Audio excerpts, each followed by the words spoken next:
నమస్తే మేడం. నమస్తే అమ్మా. నా పేరు మయూరి. లాస్ట్ 2 ఇయర్స్ నుంచి నేను గ్రూప్స్కి ప్రిపేర్ అవుతున్నాను. ఈరోజు మిమ్మల్ని కలవడం అనేది నా జన్మలో చేసుకున్న నేను సుకృతం. నిజంగా మీ వీడియోస్ చూస్తూ మీది వింటూ నేను ఇంతవరకు వచ్చాను. ఈరోజు కంపల్సరీ చెప్పేసరికి నేను ఎంత షాక్ అయ్యానంటే అంత షాక్ అయిపోయాను. అంటే నేను గ్రూప్స్లో ప్రిలియన్స్ పాస్ అయ్యి మెయిన్స్కి మీ దగ్గరికి రావాలని టార్గెట్ పెట్టుకొని ఉన్నాను. అలాంటిది మీరే వచ్చేసరికి నేను తట్టుకోలేకపోయే ఆనందంతో అసలు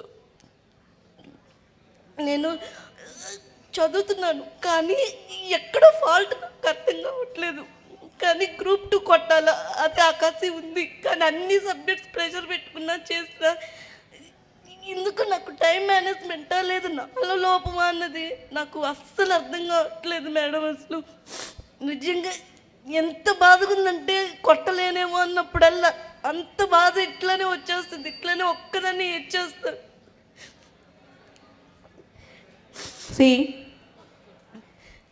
కాంపిటేటివ్ ఎగ్జామ్స్లో సక్సెస్ ఫెయిల్యూర్ ఎప్పుడు వస్తుందో ఎప్పుడు వెళ్తుందో తెలియదు. మన ఎఫర్ట్లో లోపం ఉంటే బాధపడాలి. కానీ ఇలాంటి వాటికి ఎగ్జామ్ నోటిఫికేషన్లోనో ఏదైనా మేనేజ్మెంట్లో తప్పు ఉన్నప్పుడు అస్సలు బాధపడద్దు. స్టూడెంట్స్లో చాలామంది ఏమవుతుందంటే ఎగ్జామ్ వల్ల ఎక్కువ ప్రెషర్ పెట్టేసుకుని ఎక్కువ టెన్షన్ తీసుకుంటారు. నేను చెప్పేది ఏంటంటే నీ టైంని పర్ఫెక్ట్ యూటిలైజ్ చేయి. నువ్వు చేయాల్సిన కృషి నువ్వు చేయి, కానీ జీవితంలో ఆనందం కోల్పోవద్దు దీన్ని పెట్టుకుని. లైఫ్ చాలా చిన్నది, తందైనా నాదైనా అందరిదైనా.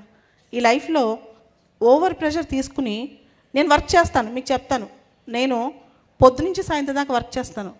హ్యూమన్ బీయింగ్ ఉండే ప్రాబ్లమ్స్ కన్నా ఎక్కువ ప్రాబ్లమ్స్ నాకు ఉంటాయి. మామూలు మనిషికి ఉండే ప్రాబ్లమ్స్ కంటే చాలా ఎక్కువ ఉంటాయి నాకు.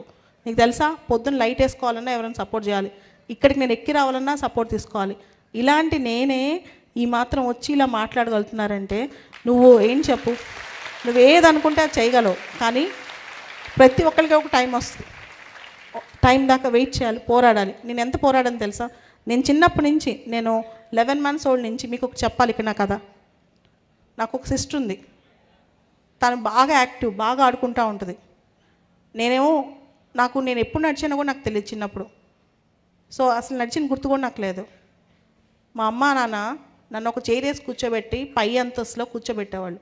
మా ఇల్లు ఫస్ట్ ఫ్లోర్లో ఉండేది. కింద పిల్లలందరూ ఆడుకునేవాళ్ళు. ప్రతిరోజు ఎవరు కనపడకుండా ఏడుస్తుండేదని తెలుసా, గాడ్ నన్నే ఎందుకు ఇలా క్రియేట్ చేశాడు, నన్నే ఎందుకు ఇలా క్రియేట్ చేశాడని. కానీ ఈరోజు నాకేమర్థమైంది తెలుసా, నన్ను ఇలా ఎందుకు క్రియేట్ చేశాడంటే దెర్ ఇస్ అ పర్పస్. నీకు కూడా ఒక పర్పస్ ఉంది, నీ లైఫ్ కూడా ఒక పర్పస్ ఉంది. ఏ లైఫ్ వేస్ట్ కాదు, ప్రతి లైఫ్కి ఒక పర్పస్ ఉంది. మీకు ఇక్కడ నాకు ఇన్స్పిరేషన్, నేను చదువుకునేటప్పుడు నా రూమ్లో ఒక ఇన్స్పిరేషన్ స్టోరీ ఉండేది. ఆ స్టోరీ మీకు ఇక్కడ చెప్పాలి. అరబ్ వరల్డ్లో ఒక మిడిల్ ఈస్ట్ దేశంలో ఒక పేద అమ్మ, ఒక పూర్ మదర్ అంట, బేబీ కోసం క్యారింగ్ చేస్తుంది. తను హాస్పిటల్లో డెలివరీకి వెళ్ళింది. చాలా పేద కుటుంబం. డాక్టరు డెలివరీ చేస్తున్నాడు, సిజేరియన్. అమ్మ చాలా వీక్గా ఉంది. చివరికి చూస్తే బేబీ బయటికి చాలా డిఫార్మ్డ్ బేబీ, కాళ్ళు చేతులు సరిగ్గా లేకుండా పుట్టిందనమాట. డాక్టర్ అనుకున్నాడంట, ఇంత పేద కుటుంబంలోని ఈ అమ్మాయిని ఎందుకు ఉంచటం, చంపేద్దాం, కామ్గా గొంతు నొక్కేద్దాం, చచ్చిపోయిందని చెప్దాం బర్త్లో అని చెప్దాం అనుకున్నాడంట. వాళ్ళ అమ్మ నన్ను చూసి తట్టుకోలేరని. సో డాక్టర్ చంపైపోతుంటే ఆ పాప గట్టిగా అరిచిందంట. ఈలోపు నర్సు లోపలికి వచ్చింది, డాక్టర్ చేయలేకపోయాడు. సో అమ్మ నాన్న పాపను చూసి బాధపడి ఏడ్చి 1 week తర్వాత హాస్పిటల్ వదిలేసి వెళ్ళిపోయాడు. తర్వాత 2-3 decades తర్వాత, 2-3 decades తర్వాత ఆ డాక్టరు చాలా పెద్ద మ్యూజిక్ ప్రోగ్రామ్కి వెళ్ళాడంట. ఒక గ్రేట్ పియానో ప్లేయర్ వస్తుంది అని. ఒక చాలా చక్కటి అమ్మాయి పింక్ కలర్ డ్రెస్ వేసుకుని పియానో వాయిస్తుందంట. ఒక అమ్మ పరిగెత్తుకుంటూ వచ్చి, డాక్టర్ నన్ను గుర్తుపట్టారా, మీరు డెలివరీ చేసిన పాప ఈ పాపే అని. నో లైఫ్ ఈజ్ వేస్ట్, ఏ లైఫ్ వేస్ట్ కాదు. The beauty of life lies in the way it carries on. జీవితంలో అందం ఏంటి తెలుసా, ఆ జీవితాన్ని మనం ఎలా జీవించాం. ఎలా అయినా రాని మన లైఫ్ మన చేతిలోకి, దాన్ని మనం మౌల్డ్ చేసిన పద్ధతిలో ఉంటుంది. ఆ లైఫ్ని మనం క్రియేట్ చేసే పద్ధతిలో ఉంటుంది. ఎంత వరస్ట్ సిచ్యువేషన్లో మనం ఉన్నా సరే దాన్ని బెటర్ చేసే శక్తి మన చేతుల్లోనే ఉంటుంది. నిన్ను నువ్వు నమ్ముకో, ఖచ్చితంగా సక్సెస్ వచ్చింది. ఎవరిని నమ్ముకో, ఏపీపీఎస్సీని కానీ యూపీఎస్సీని కానీ, నిన్ను నువ్వు నమ్ముకో. నన్ను నేనే నమ్ముకున్నాను, పోరాడుతూనే ఉంటాను. నిన్ను కూడా నువ్వు నమ్ముకో, you will be happy. Okay.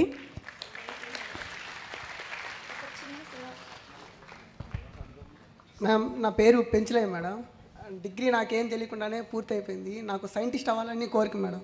కాకపోతే నాకు సైంటిస్ట్ కావేదగ్గ సబ్జెక్ట్ నా దగ్గర లేదని నాకు కొంచెం ఇది మేడం. నేను బుక్ తీసుకొని ప్రిపేర్ అవుదాం అనుకుంటే అసలుకి ఏం రాదు కదా, ఇంత చదువుకొని ఇంత చేసి వేస్ట్ అయిపోయింది డిగ్రీ అంతా అని కొంచెం ఫీలింగ్ ఉంది మేడం. ఎట్టయినా నాకు సైంటిస్ట్ అవ్వాలని చిన్న పెంచలే. సైంటిస్ట్ అంటే ఫిజిక్సో కెమిస్ట్రీనో చదవటం, లేకపోతే దానిలో రీసెర్చ్ చేయటం, లేకపోతే స్పేస్ సైంటిస్ట్ అవ్వటం, ఇది ఒక రకమైన సైంటిస్ట్. జీవితంలో ప్రపంచంలో సైంటిస్టులు రకరకాలు. ఎకానమీలో కూడా సైంటిస్ట్ అవ్వచ్చు. ఇప్పుడు అభిజిత్ బెనర్జీ ఉన్నారు, నోబెల్ ఎకనామిక్స్ ప్రైజ్ వచ్చింది, ఆయన కూడా సైంటిస్ట్. ఆయన కనిపెట్టిన మెథడ్స్ పేదరికం ఎలా నిర్మూలన చేయాలి. నేను ఒక సైంటిస్ట్, సోషల్ సైంటిస్ట్, నువ్వు ఒక సైంటిస్ట్. సైంటిస్ట్ అంటే పలానా ఫీల్డ్లోనే నేను పైకి ఎదగాలి అని కోరుకోవటం ఒకటి. నువ్వు డిగ్రీ ఏదైతే చేసావో ఆ ఫీల్డ్లో పైకి వెళ్ళి దానిలో రీసెర్చ్ చేయడం కూడా నువ్వు గ్రేట్ అయిపోవచ్చు కదా.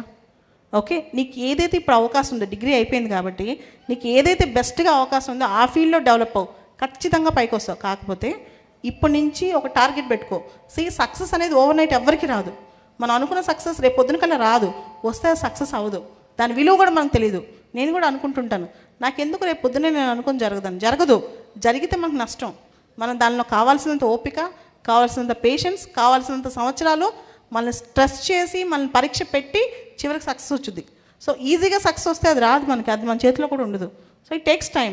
ఎఫర్ట్ పెట్టు, ఫోకస్ చేయి. నీ నచ్చిన ఫీల్డ్లో ఎవరైతే గొప్ప వాళ్ళు ఉన్నారో వాళ్ళని కలు, ఎవరైతే ఫెయిలియర్ అయ్యో వాళ్ళని కలు, అప్పుడు వాళ్ళని తీసుకుని నువ్వు సక్సెస్ మీట్కెళ్ళు, ఈజీగా అయిపోతుంది. ఓకే. Good afternoon ma'am. మిమ్మల్ని చూడడానికే ఈరోజు ఇక్కడికి వచ్చాను. నేను గ్రూప్స్కి ప్రిపేర్ అవుతున్నాను. పేరేంటమ్మా? సుష్మిత మ్యామ్. ఓకే మ్యామ్, ఎక్కువసేపు కాన్సన్ట్రేషన్గా ఎలా చదవాలి మ్యామ్? ఎక్కువసేపు కాన్సన్ట్రేషన్ మిస్ కాకుండా. ఇది నీ సమస్య కాదు, ప్రపంచంలో విద్యార్థులందరి సమస్య ఇదే. పాత రోజుల్లోనే కొంచెం కాన్సన్ట్రేషన్ ఉంది కదా, ఇప్పుడు ఉండట్లేదు. నేను ఎలా చదివానో చెప్తాను. నేను చదివింది చిన్న చిన్న పాయింట్లుగా రాసుకుంటాను. రాసుకున్న తర్వాత అంతే రివిజన్ చేస్తూ ఉంటాను, దాన్ని తిరిగి థింక్ చేస్తాను దాని గురించి ఎక్కువ, ఆ టాపిక్ని. సో నాకు ఒకటి, నేను కనుక ఇది అచీవ్ చేయకపోతే నాకు లైఫ్లో కష్టం నాకు తెలుసు. అది తెలిసినప్పుడు మనసులో అది మన గమనం ఉన్నప్పుడు ఖచ్చితంగా కాన్సన్ట్రేషన్ పెరుగుద్ది. మనందరం ఏంటి తెలుసా, పుస్తకం ఓపెన్ చేస్తాం కానీ ఏదేదో థింక్ చేస్తాం. బుక్ ఓపెన్ చేసి ఏదో థింక్ చేస్తాం. హ్యూమన్ మైండ్ అంట మంకీ లాంటిది, కోతి లాంటిది. అది ఒక చోట ఉండదు, ఎప్పుడు వెళ్తూనే ఉంటుంది. ఎందుకు తెలుసా, వాళ్ళు ఏమనుకుంటున్నారో, ఆ సినిమాలో ఏమైందో, మనకి సక్సెస్ కాకపోతే ఎలా ఉంటుందో, పుస్తకం తీసుకుని ఇదంతా ఎక్కువ ఆలోచిస్తాం. అవన్నీ పక్కన పెట్టి కేవలం ఈరోజు నేను పర్ఫెక్ట్గా చేశానా, ఈ 24 అవర్స్ నేను పర్ఫెక్ట్గా వాడానా, మన దేశంలో కల్లా ఈ 24 గంటల్లో బెస్ట్గా వాడింది నేనేనా.